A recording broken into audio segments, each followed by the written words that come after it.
Welcome back to my YouTube channel. Make sure to like and subscribe to the channel for more interesting stories like these. Now, let's get into today's story video. My wife, the worker. I met my ex-girlfriend in college. She was one of the most beautiful ladies I'd ever seen. She was often trailed by a swarm of lads. Over the course of 4 years, I attended a couple courses with her, but I never pursued her because, well, all the other men. She approached me after class one day and asked if I wanted to study with her, and the rest is history. As a result, we tied the knot. We started our careers in the same industry, but with different companies. A male-dominated industry. While she battled, I achieved quick success. She changed occupations within her first year. She continued in her fight. In her third year, she became pregnant with our first kid. She persevered throughout the pregnancy. Her doctor suggested a cervix biopsy at a routine exam a few weeks after she gave birth. The test revealed the presence of precancerous cells. The doctor advised us to have more children as soon as possible, since this problem would deteriorate and a hysterectomy would be necessary in the future. So she got pregnant again whenever she felt like it. She gave birth to second son within a year after the first. Following that, other tests were conducted, and several specialists advised us to begin treatment as soon as possible since we couldn't afford to wait. Her surgery was performed when her 2 children were still infants. She was disappointed that she couldn't have children, since we had planned for a large family. She worked hard to become a fantastic mother, and she was successful. She chose to be a stay-at-home mother. She was in charge of everything at home. Meanwhile, my career was advancing. I was offered a position with another company with a large pay raise. Life is fantastic.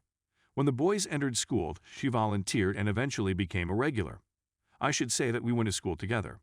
And B, we saw each other all the time. Their first kid was born around the same time as ours. They have a single kid. We went on family vacations, meals, and travels, and we were the best of friends. After the birth of her baby, A, the mother, returned to work and is now fairly successful. B also had a good job until around 2001, when it was terminated. Because the economy was so awful at the time, he had difficulty finding work in his field.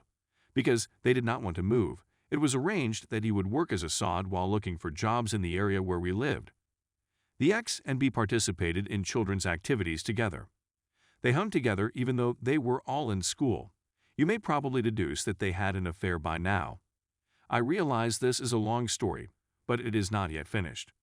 In the morning, after almost a year of great, B asked X whether she and I had ever considered A. We were still having a fantastic, if not slower connection, so it was all dream talk. B wanted to invite a buddy into the bedroom with them. The X concurred. The day came, and this individual, C, arrived to B's house. As X and B warmed up, he took off his suit. As a result, they had their trio. Following that, the man said that he was accustomed to having to pay for, so he left a few $100s and asked X if he could have a one-on-one with X. She said that she needed to think about it and that B would contact him later. C ultimately recommended another person, and a corporation was formed. B ultimately got a new job and had to leave X alone. She dialed another phone number. She rented a storage unit and turned it into a closet/office. She spent the money on apparel as requested by her clientele. She even purchased a vehicle since she didn't want her minivan to be seen at a hotel. A decent hotel room had to be paid for by the boys. She stored the automobile in a storage facility. Everything had to be paid for in cash.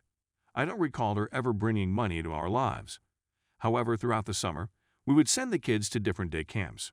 She said she had to lower our budget to pay for it. She worked solely throughout the school day. She was usually the one who picked up the boys from school. On rare instances, B would pick them up and keep them till she returned home. Our family's well-being was never jeopardized. I admit that I was working a lot and making my way up the corporate ladder. Weekends were set apart for our family. Because of my work schedule, I thought it would be best to have on weekends. Most nights, we'd curl up on the couch and watch TV. When everything is finished, the year 2016 will come. We have 2 boys, one in college and the other a high school senior. I get a call from B. X has been taken to the hospital. He was evasive, although he did state that she was in a lot of agony. I rushed to the hospital, where my wife is up to a variety of machines. They've already cleaned her up and x-rayed her. She's suffered a fractured jaw, a broken nose, an orbital bone fracture, and a possible concussion. She'll make it, but it'll be a long road. A police officer completed his duties and left. Of course, I'm interested in what happened. She was yelling and speaking gibberish due to her tears and pain medications. I was instructed by a nurse to let her rest. They were going to lock her up. She handed me a bag full of her clothes. I glanced inside and asked if they were hers since she seldom wears heels, and the ensemble seemed strange to me. This is what they'd brought from the hotel room, according to the nurse. As a consequence, I was pushed out of the room. I called my guys to let them know. Later that night, when the drug's effects started to wear off, I was able to put together a portion of the story. She vanished once again. I asked my youngest son to stand in for her and dialed B what prompted him to contact me. How could he have known about it before I did? What is the situation? So B informed me what my wife was up to while leaving out the adultery and his participation. I was devastated. We were able to bring her home after she had jaw surgery. The nose, on the other hand, would be patient. She became better at home. I discovered the whole story as she became stronger. I phoned and told her about the affair, as well as B's pimp status. B was ejected. As she rose up, I told her that we were finished. I asked her to go. She moved into B's residence. I began the divorce procedure. For the last 5 years, I've been divorced. I'm still in love with her. It's as if she's no longer alive. The agony of grief is unbearable. My boys are well aware of what she has done. I haven't heard anything from her since she left. Update 1. I made the original post a few weeks ago. You may look at my profile. I didn't post an update since there wasn't anything to say. Until last night, that is, I had a phone call from my eldest son, R, who is away for the holiday weekend. He received a phone call from a friend informing him that his brother S had been in a motorbike accident. He was riding beside him but did not see the crash since he was going ahead. I rushed to the hospital's emergency room. They were cleaning S and taking x-rays of him. I was advised to take a seat and wait for the doctor. I heard my name a few minutes later, as I was laying back and closing my eyes. When I glance up, I see my ex standing in the doorway. She inquired about the latest news. I said that I was waiting. She inquired as to if she might sit with me. I motioned for her to take a seat next to me. I haven't seen her in 5 years, since the divorce. I had no idea what to anticipate. I expected her to be deformed as a result of her beating. She wasn't all, despite the fact that her face wasn't as lovely as I remembered. The only difference I saw was that her eyes no longer gleamed. This was a feature I couldn't get enough of. Her eyes didn't appear the same even with the mask on. It's interesting what you observe. Her face used to light up when she smiled. I'm guessing she's simply resting face now. Anyway, as we waited, we had an anxious catch-up conversation. She commented on how much she enjoyed the landscaping I created and how the plants had developed well. This indicates that she has passed by my home, where I have no clue where she lives, and my boys were instructed not to mention her to me. I attempted to get rid of any recollection of her throughout and after the divorce. I replaced the shrubs in the yard since she had designed and planted them. I forgot to note that the interior of the home was also remodeled. I even tore down a wall. For months, I had a construction dumpster on my driveway.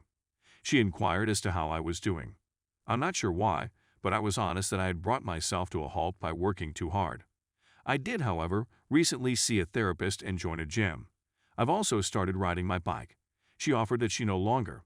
She simply left it at that. She remained with B for a few months. She was also seeing a counselor who advised her to take some college classes related to her major. That took a few years. She is currently working full-time. She said that she had dated seldom, leaving the comment up for me to respond to.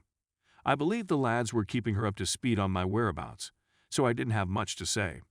The doctor arrived and discussed the nature of the damage. The most significant injury was to his foot and ankle, which were trapped under the bike when it crashed. He was going to have surgery today. Everything is okay. All he has to do now is recuperate and rehab. So depending on his head damage, a little concussion, he'll be until at least tomorrow. I offered my home as a place to stay since I have a room and can work from home. We will finish it today, despite the fact that his mother will want to visit. That will be a process of healing for me. Final update. My kid is doing great. He has a long way to go. We've agreed he'll remain here until he recovers. He intends to return to work the following week. His supervisor is arranging for him to work from home. I can barely fit him in the back seat of my SUV because he has to stretch. It would be a nightmare to drive him to and from work every day. Everyone has been wondering about the ex's visit. When she arrives, I leave. I go to the gym or ride my bike. My eldest son attempted to have a sit-down meal with the four of us, but I refused. She has been quite nice. She has not attempted to impose anything. She approaches and sits with our kid. She will prepare supper for them. When she cooks, she brings groceries. When his buddies come over, it may become a little boisterous for me, but when there are guests, he forgets about his issue. It would be an exaggeration to say we never converse. Our chats are always about our boys and their life.